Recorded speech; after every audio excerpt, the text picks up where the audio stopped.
مفتی صاحب، زبان کا تو تقاضا ہے کہ جو بھی زبان بولی جائے اس میں اس کے الفاظ استعمال کیے جائیں، اسے دسترس کے ساتھ بولا جائے، اسے مہارت کے ساتھ بولا جائے، اور ایسے الفاظ نہ بولے جائیں جو یوں سمجھ لیجئے کہ آبسولیٹ ہو چکے ہیں، ختم ہو چکے ہیں، ان الفاظ کا استعمال نہ کیا جائے، اور لوگوں کی بساط کے مطابق، ان کی ذہنیت کے مطابق بولا جائے۔ شریعت کا بھی یہ تقاضا ہے کہ زبان کو مہارت کے ساتھ بولا جائے؟ ہاں دیکھیں، شریعت کا جو تقاضا ہوتا ہے اس میں بنیادی طور پہ دخل گناہ اور ثواب کا ہوتا ہے گناہ۔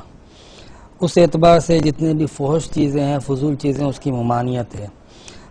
خود گفتگو کے آداب میں سے یہ ضرور ہے کہ انسان جو ہے وہ موقع محل کے حساب سے کلام کرے۔ نبی کریم علیہ السلام کا جو انداز تکلم تھا، کتنا دھیما، کتنا پیارا، کتنا شیریں، اور آپ صلی اللہ علیہ وسلم علم کے بادشاہ تھے، جامع الکلم تھے۔ آپ کو جو گفتگو، جو بلاغت، جو فصاحت عطا کی گئی تھی، اس حساب سے آپ بڑی طویل گفتگو کو بہت چھوٹی سی بات کے اندر بھی پہنچا سکتے تھے، لیکن اس کے باوجود سامنے والے کی رعایت کر کے ہمیشہ کلام کرتے تھے۔ ہمارے یہاں پہ یہ چیزیں دیکھنے کی ہوتی ہیں کہ ہم کس مجلس میں کہاں پر ہیں۔ یہ بہت مثال کے طور پہ والدین سے بات کر رہے ہوں، بڑوں سے بات کر رہے ہوں، تو آپ کو احترام لازمی طور پہ ملحوظ رکھنا ہے۔ ٹھیک۔ بچوں سے بات کر رہے ہوں، اسٹوڈنٹ سے بات کر رہے ہوں، تو شفقت آپ کی ہونی چاہیے۔ ٹھیک۔ اس طرح ایک دوستوں کی اور یاروں کی مجلس میں اور انداز ہوتا ہے۔ اچھا، پھر یہ بھی دیکھیں کہ جیسے آپ نے ذکر کیا کہ زبان کا تقاضا ہے کہ اسی زبان کے الفاظ کو استعمال کریں، وہ الفاظ جو متروک ہیں، قلیل الاستعمال ہیں، مشکل ہیں، نہ استعمال کیے جائیں۔ ایک پڑھا لکھا آدمی ہے، اب وہ ایک دیہاتی سے بات کرے گا تو وہ وہاں پر نہیں اپنی علمیت کو ظاہر کرے گا۔ ٹھیک ہے، وہ تو ٹھیک ہے، وہ تو ان کی بساط کے مطابق ہی کرے گا۔ اب آپ اس کی دیکھیں، بالکل ایسے مثال ہے کہ جیسے کسی بڑے پڑھے لکھے آدمی نے ایک دیہاتی سے کہا کہ حضور اگر آپ کی طبیعت پر گرا نہ گزرے اور شاک نہ پڑے تو میں آپ سے پوچھ سکتا ہوں کہ آپ کے اکتساب علم کی انتہا کیا ہے؟ وہ جس کی ابھی ابتدا بھی نہیں تھی، ٹھیک، آپ اس سے اتنے قلیل ترین اور مشکل ترین الفاظوں کا وہ ویسے ہی گنا ہو گیا۔ المختصر یہ ہے کہ آپ زبان کے حوالے سے، گفتگو کے حوالے سے یہ بات پیش نظر رکھے، جب ہم سورہ رحمان پڑھتے ہیں تو اللہ تعالیٰ نے جو 4 باتیں ابتداً ذکر کی ہیں وہ چھوٹی کی اور بنیادی باتیں، بڑی اہم۔ الرحمن، یہ اللہ تعالیٰ کی صفات میں بڑی اہم ہے۔ ٹھیک ہے۔ علم القرآن، اللہ رب العزت نے جتنی بھی کتابیں اتاری اس میں قرآن کی اہمیت۔ پھر اس کے بعد خلق الانسان، تو یہ تو اللہ تعالیٰ کی تخلیق کا ایک بڑا شاہکار ہے۔ ٹھیک۔ پھر فرمایا کہ علمہ البیان، واہ، کہ اس کو ہم نے جو ہے وہ گویائی عطا کی ہے، اس کی صلاحیت عطا کی ہے۔ تو اس سے پتہ چلتا ہے کہ بندہ، انسان اپنی گفتگو کے ذریعے بڑی فتوحات اور بڑے بڑے کام لے سکتا ہے۔ صحیح۔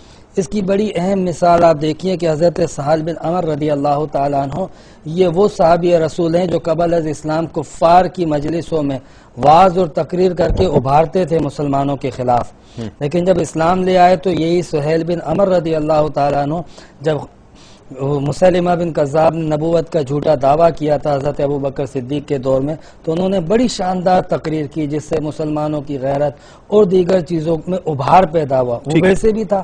صحیح۔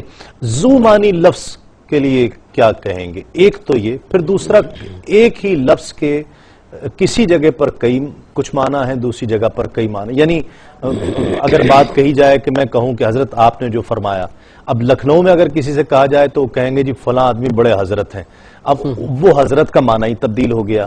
تو ایک اس حوالے سے کیا کہیں گے؟ اور جو ذو معنی الفاظ ہیں کہ اس کے کئی معنی ہیں، اس کا استعمال ایسے موقع پر کرنا کہ وہ مزاح اور کئی دفعہ طنز کی صورت اختیار کر جائے۔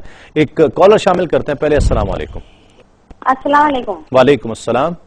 ہمارا یہ سوال ہے کہ آج ہمارے شوہر کویت میں رہتے ہیں، اچھا، اور انہوں نے ایک بار ہمیں طلاق دی، مگر 4 ماہ کے اوپر ہو گئے دن، ٹھیک ہے، جو اب آنے والے ہیں، اور وہ مطلب یوں ہے کہ رجوع ہونا چاہتے، اور یہ سوال ہے ہمارا کہ مطلب انہوں نے ایک ہی مرتبہ بولے تھے، ایک ہی طلاق بولا۔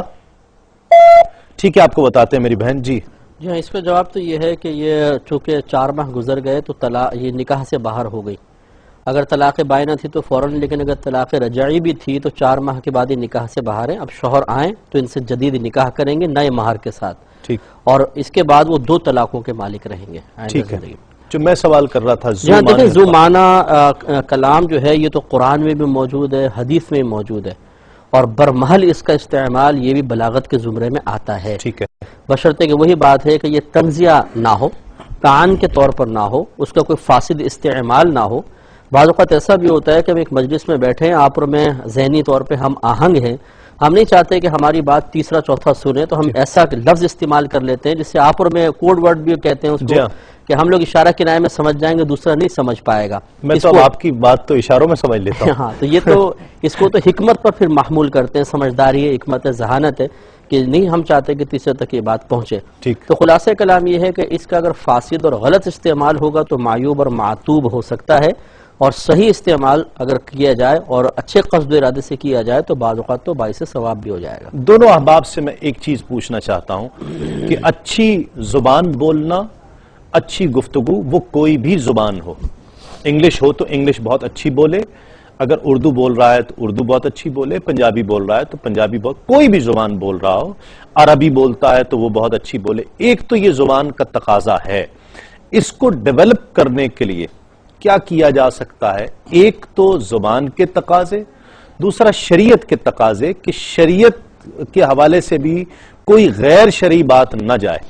دیکھیں اس میں بہت بڑا دخل ایک تو ہوتا ہے کہ اس میں اللہ تعالیٰ کی طرف سے عطا ہوتا ہے، ٹھیک، آواز صاف ہوتی ہے، انسان کا مائنڈ بالکل کلیئر ہوتا ہے، وہ اپنے مقصود کو ٹو دا پوائنٹ، اور ایک لفظ کے بعد لفظ جو ہے وہ ذہن میں آتا ہے. اب عموماً میں گفتگو سنتا ہوں، بہت سارے علماء ہیں ماشاءاللہ، ہر ایک کی گفتگو، لیکن بلا مبالغہ حضرت سامنے بیٹھے ہیں، میں نے یہ نوٹ کیا کہ جو سوال کیا جاتا ہے، جو مسئلہ پوچھا جاتا ہے، جو بات کی جاتی ہے، ٹو دا پوائنٹ اس کا جواب دیتے ہیں.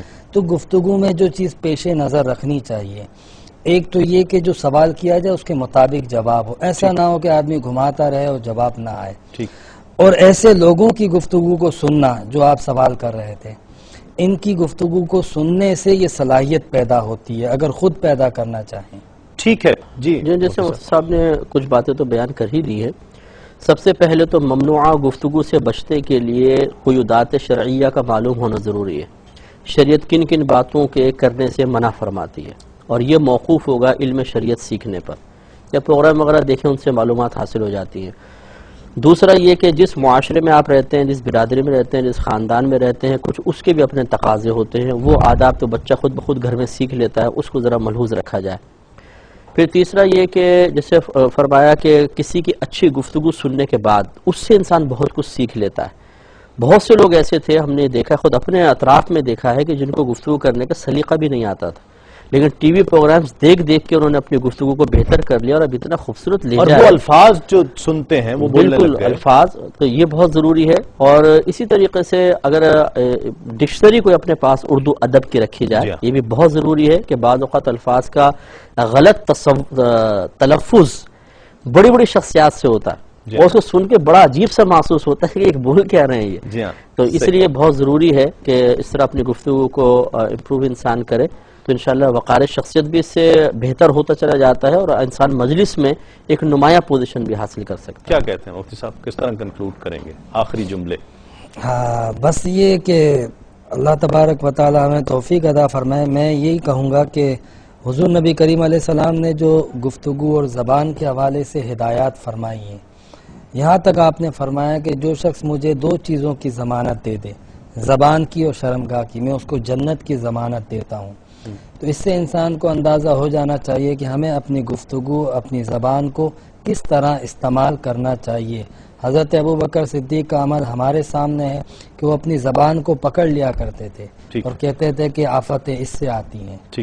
تو ہمیں زبان پر اپنے بہرحال ہر طرح سے کنٹرول. بہت شکریہ دونوں مفتیان کرام کا. سرور حسین نقشبندی آخر میں انشاءاللہ کلام پیش کریں گے. ناظرین، ایک تو زبان کی بات ہے کہ زبان کو سیکھنے کے لیے ان لوگوں کی صحبت اختیار کی جائے کہ جو اچھی زبان بولتے ہیں، گفتگو کا سلیقہ اور قرینہ جانتے ہیں، ان کے ساتھ بیٹھا جائے، ان کی صحبت اختیار کی جائے، پھر شرعی قیودات، پھر اردو لغت خاص طور پر انسان کو اگر کوئی لفظ سمجھ میں نہیں آ رہا، اس کا تلفظ سمجھ میں نہیں آ رہا، اس کا معنی یا اس کے مفاہیم صحیح طور پر ذہن میں نہیں ہیں، تو اردو لغت میں اس کے معنی اور مفاہیم دیکھ لے اور تلفظ دیکھ لینے سے زیادہ کانفیڈنس سے وہ لفظ انسان اور صحیح موقع پر بول پاتا ہے۔